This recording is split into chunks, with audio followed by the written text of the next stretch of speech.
तो ये जो मेथड मैंने आपको बताया ये इस्तेमाल करके आप जो है अपनी जो भी चीज़ आप इंपोर्ट करने जा रहे हैं पाकिस्तान में, उसको आप ये मेथड यूज़ करके आप उसकी ड्यूटी स्ट्रक्चर निकाल सकते हैं। लेकिन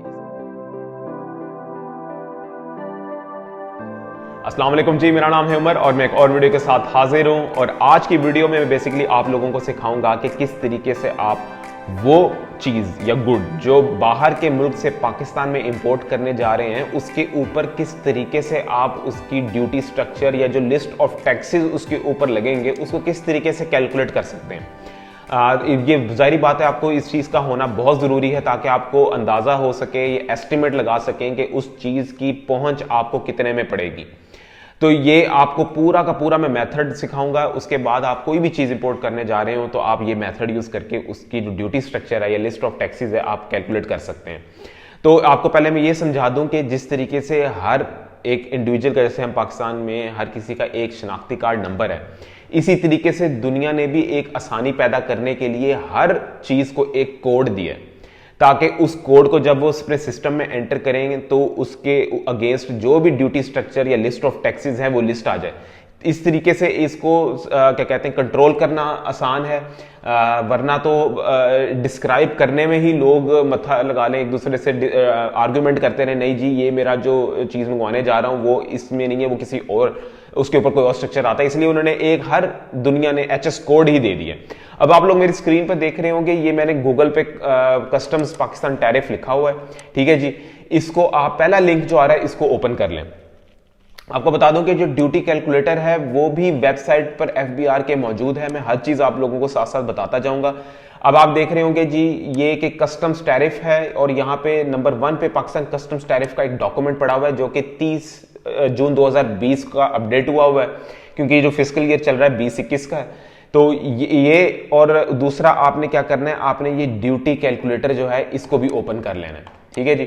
यहाँ पे एक विंडो पे आपका ड्यूटी कैलकुलेटर ओपन हो जाएगा, दूसरे पे ये देखें ये आपका ये जो पाकिस्तान कस्टम टैरिफ का डॉक्यूमेंट है ये खुल गया। यहाँ पे देखें कि सबसे पहले ड्यूटी कैलकुलेटर में एचएस कोड मांगा हुआ है। एचएस कोड इसलिए मांगा हुआ है क्योंकि हर, जैसे कि मैंने बताया, हर चीज का एचएस कोड अपना है, ठीक है जी।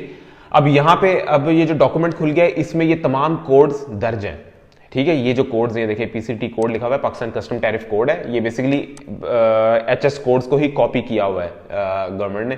तो यहाँ पे ये तमाम तर कोड्स यहाँ आ रहे हैं, यही कोड हमें चाहिए। अब मिसाल ले लेते हैं कि आप गाय जो है काओ वो इंपोर्ट करने जा रहे हैं और आप पता लगाना चाहते हैं कि भाई मुझे अगर मैं 200 गाय मंगवाऊं और पर एक काओ जो है मुझे जो बाहर से मुझे कोट दिया है सप्लायर ने वो इतना है, तो उसके ऊपर ड्यूटी कितनी पड़ेगी। तो उसके लिए ये देखें कि ये काउज, ये जो मैंने हाईलाइट किया हुआ एरिया, इसके ऊपर ये 3 आगे लिखा हुआ है, ये बेसिकली कस्टम ड्यूटी है। ये देखें ना सीडी लिखा हुआ है, ये कस्टम ड्यूटी है काउ के ऊपर, ये 3%। अभी टैक्सेस और भी हैं। और इसके अलावा ये देखें कि ये कोड भी हमें पता लग गया, ये 01022120। अब ये हम इसको यहां एंटर करेंगे 0102 डॉट, ये देखें सिस्टम ने ऑटोमेटिकली नीचे दे दिया 2120। तो यहां पे देखें, अब देखते हैं टैरिफ डिस्क्रिप्शन क्या आती है। जबरदस्त, यहां काउज आ गई, इसी का ही ड्यूटी स्ट्रक्चर हमने निकालना है। तो इसका मतलब है कि आपने ठीक कोड एंटर किया है।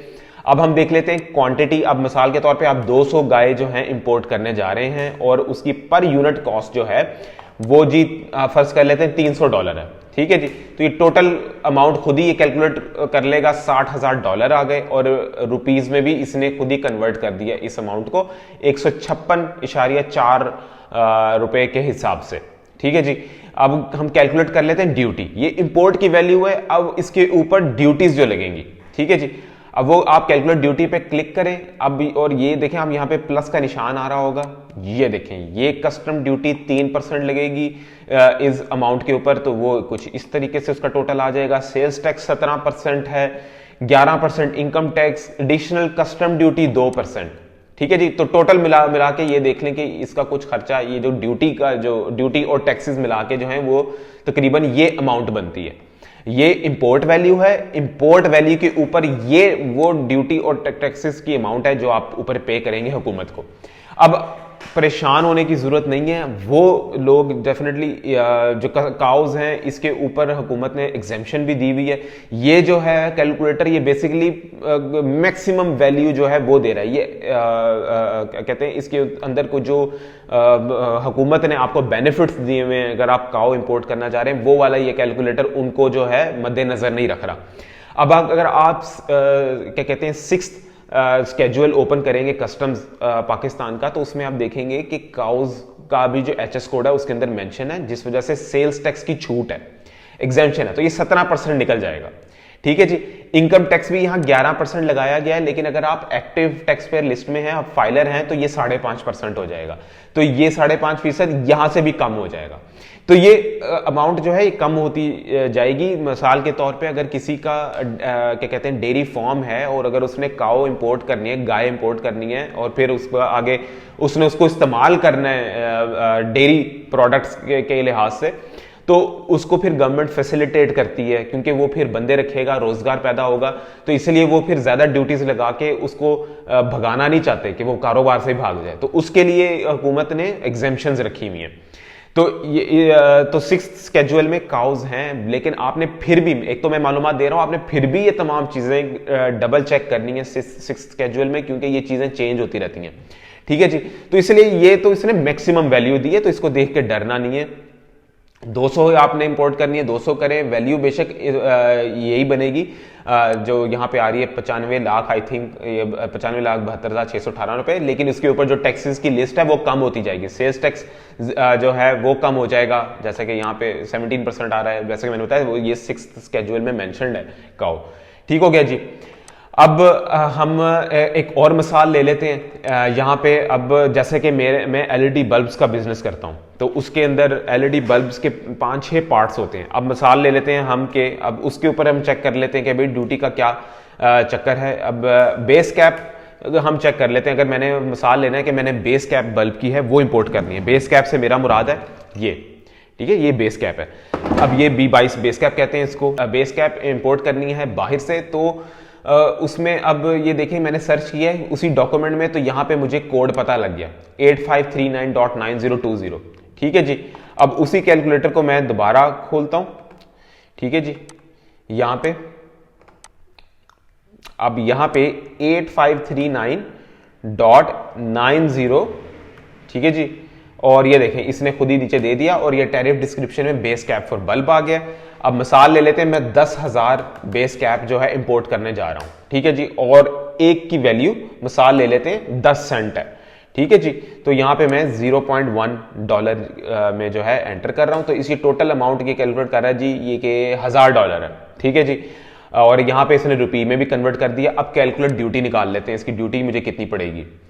ये देखें जी, ड्यूटी इसके ऊपर तकरीबन पड़ रही 51,797 रुपए। देख लेते हैं आगे। कस्टम ड्यूटी 0 है, यहां पे भी लिखा हुआ था कि जी ये देखें कस्टम ड्यूटी 0 है। सेल्स टैक्स भी मेंशन्ड है, इनकम टैक्स भी 11% लगाया हुआ है, जबकि ये 5.5% हो जाएगा क्योंकि मैं एक्टिव टैक्स पेयर लिस्ट में हूं। सेल्स टैक्स, ये बाकी टैक्सेस जो हैं आपने इसका जो मुतल्लिका जो स्केड्यूल है उसमें देखें कि भाई ये आया कि उसमें है, तो फिर ये चीजें भी कम होती जाएंगी। डेफिनेटली अगर आप मैन्युफैक्चरर हैं तो हुकूमत आपको बेनिफिट दे रही है, क्योंकि जब आप अगर 10,000 बल्ब के पार्ट्स मंगवा रहे हैं तो फिर आपने डेफिनेटली नीचे लड़के रखेंगे, जो आप अकेले ही तो नहीं 10,000 जोड़ सकते। अगर अकेले बैठेंगे तो फिर तो आपको साल 2 साल लग जाएंगे। तो इसलिए आप लड़के रखेंगे जो काम करेंगे और फिर जिस वजह से रोजगार पैदा होगा, तो हुकूमत जो है उसके लिए भी हुकूमत आपको फैसिलिटेट करती है। बताने का मकसद ये कि ये मेथड आप यूज करके, अब मिसाल ले लेते हैं एक और। अब डायपर है, डायपर देख लेते हैं इसके ऊपर कितनी ड्यूटी है। डायपर्स ये देखें, इन्फेंट्स फॉर बेबीज, ये हमारे पास यहाँ कोड आ गया। एक और कैलकुलेटर, एक और दफा कैलकुलेटर में ओपन कर लेता हूं। ये देखें, अब यहां पे देख लेते हैं कोड क्या है, 9619। ठीक है जी, 9619। और आगे हम देख लेते हैं 0020, 0020, ये नंबर 2 पे आ रहा है। ठीक है जी। अब देख लेते हैं, ये देखिए diapers for infants and babies, tariff description आ गई। मिसाल ले लेते हैं, आप 10,000 मंगवा रहे, इंपोर्ट कर रहे हैं बाहर से। ठीक है जी। यूनिट वैल्यू देख लेते हैं और यहाँ पे मिसाल ले लेते हैं, आपको एक जो पर यूनिट वैल्यू आप लोग को बाहर से मिली है वो आपको दे रहा है जी $10। ठीक है जी। ये कैलकुलेट करेगा। इसी तरीके से आप कैलकुलेट ड्यूटी इसकी भी कर सकते हैं यहाँ पे। ठीक है जी। ये देखें, ये आपको कस्टम ड्यूटी 20%, सेल्स टैक्स। अब इसमें आप अगर करना चाहते हैं, आपने देखना है कि भाई इसके अंदर एग्जेम्पशन है या नहीं है। डेफिनेटली अगर आप फिनिश्ड प्रोडक्ट मंगवा रहे हैं तो उसमें मेरा नहीं ख्याल कि हुकूमत कोई आपको फैसिलिटेट करेगी या एग्जाम्शन देगी। अगर आप मैन्युफैक्चरिंग करें तो डेफिनेटली फिर गवर्नमेंट उसको प्रमोट करती है। अगर आप खाम माल मंगवाएं गवर्नमेंट उसको प्रमोट करती है ताकि जो जॉब्स हैं वो क्रिएट हों। इसी तरीके से ये भी डिपेंड करता है, जैसा कि मैंने पहले मिसाल में काउस की मिसाल दी आपको, ये भी डिपेंड करता है आप किस मुल्क से इंपोर्ट कर रहे हैं। अब मिसाल के तौर पे अगर आप चाइना से इंपोर्ट कर रहे हैं तो फिर डेफिनेटली उसमें हुकूमत पाकिस्तान का चाइना से FTA साइन है, फ्री ट्रेड एग्रीमेंट है, तो उसके ऊपर कोई कस्टम ड्यूटीज नहीं पड़ती। कस्टम ड्यूटी भी खत्म हो जाएगी, 3% जो उसमें आ रहा था तो वो भी खत्म हो जाएगी अगर आप चाइना से करें। या मेरे ख्याल में अगर आप शीप या गोट मलेशिया से करें तो उसके ऊपर भी कोई कस्टम ड्यूटी नहीं होती। ये तमाम चीज़ें आपने डबल चेक भी करनी है। और इसके अलावा आई थिंक श्रीलंका से भी अभी कोई FTA का साइन हुआ है, तो श्रीलंका से भी अगर आप काऊ इंपोर्ट करें तो उसके ऊपर भी कस्टम ड्यूटी नहीं पड़ती। और फिर अगर आप डेयरी फॉर्म है आपका तो फिर हुकूमत आपको सेल्स टैक्स में भी छूट देती है। तो इससे होता यह कि तकरीबन आपको जितना चाइना या श्रीलंका में आपने चीज खरीदी है सिर्फ ट्रांसपोर्टेशन कॉस्ट आप देते हैं, इनकम टैक्स देते हैं 5% या 5.5%, और वो चीज आपके जो मौके पे है आपको मिल जाती है। तो ये चीजें आपको पता होना बड़ी जरूरी है ताकि आप क्या को पता लगे कि टोटल कॉस्ट क्या है और आपको कोई मिसलीड नहीं कर रहा।